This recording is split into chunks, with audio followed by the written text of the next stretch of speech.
Expecting mothers spend 9 months waiting for the day they finally get to meet their son or daughter for the first time. When that day finally happens, new mothers typically describe it as the best moment of their life.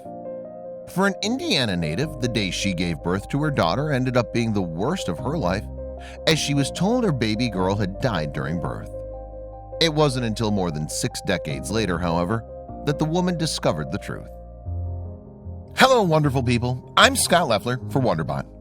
And here is, she finally revealed her biological mother after 69 years, thanks to DNA test. Before we begin, make sure to smash that like button, subscribe to our channel, and click the notification bell for more amazing videos.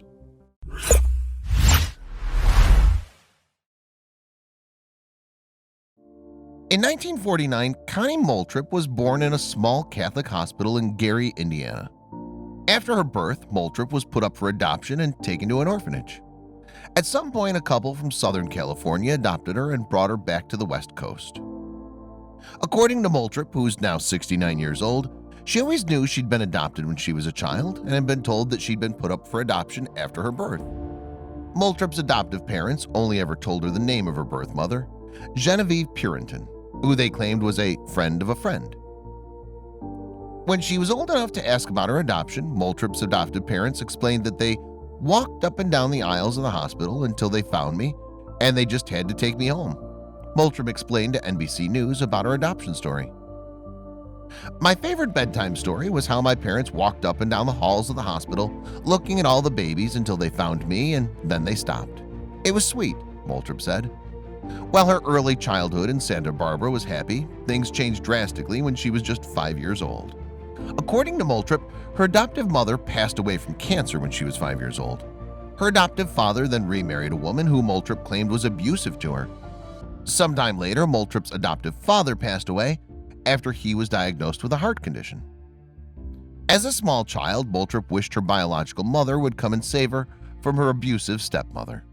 So the whole time, she just wanted to find her actual mother to rescue her from that horrible situation. Chase, age 50, said she would fantasize about her mother rescuing her since she was 5 years old. It's truly her lifelong dream. As Moultrie got older, she never stopped wondering about her mother and would wish to find her mother every year for her birthday.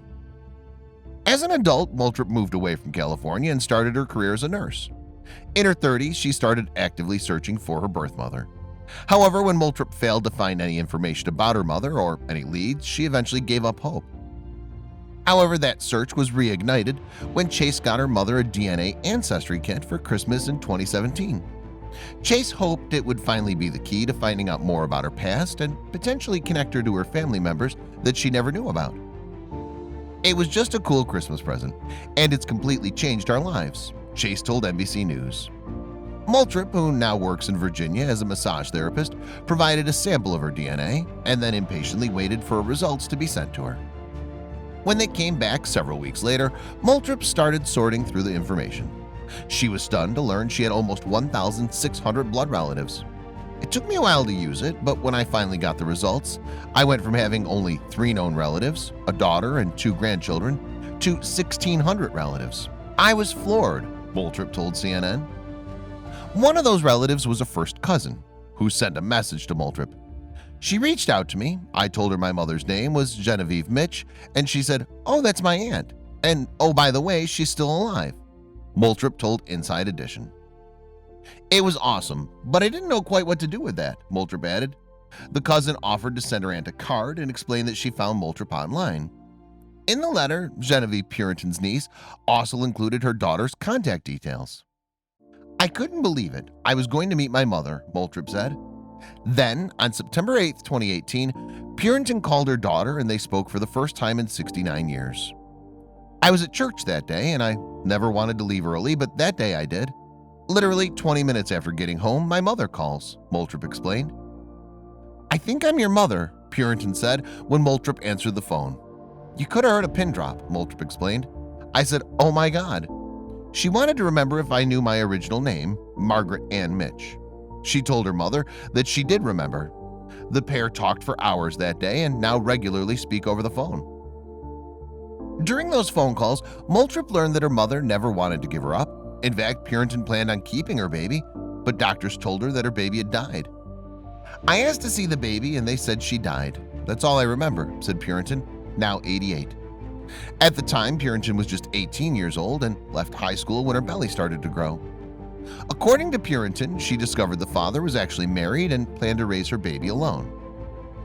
At the time, however, hundreds of unmarried mothers were told their babies died or had their infants taken away from them because of their controversial marital status.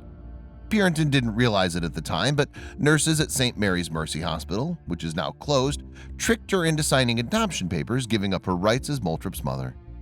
I was told it was a girl, but she died, Purinton told the New York Times. I had no idea what I signed, she said. According to Purinton, she never thought to ask to see the death certificate. Who at 18 would think about something like that, she said. After that, Purinton, who never had any more children, moved to Florida, where she lived ever since. On December 3, 2018, Moultrop flew to Florida to finally meet her mother at the elderly home she lives in. I walked into her retirement home and I knew it was her because she walked with a walker and there was only one woman there with a walker. She turned around and it was like looking in the mirror. I looked just like her. We just walked over to one another and both of us started crying, Moultrop said. It was just a crying fest. Now Moultrop has plans to meet 2 half-sisters from her biological father's side of the family. Not everybody has this kind of outcome when looking for their parents, but I recommend you give it a try. You don't know what will happen.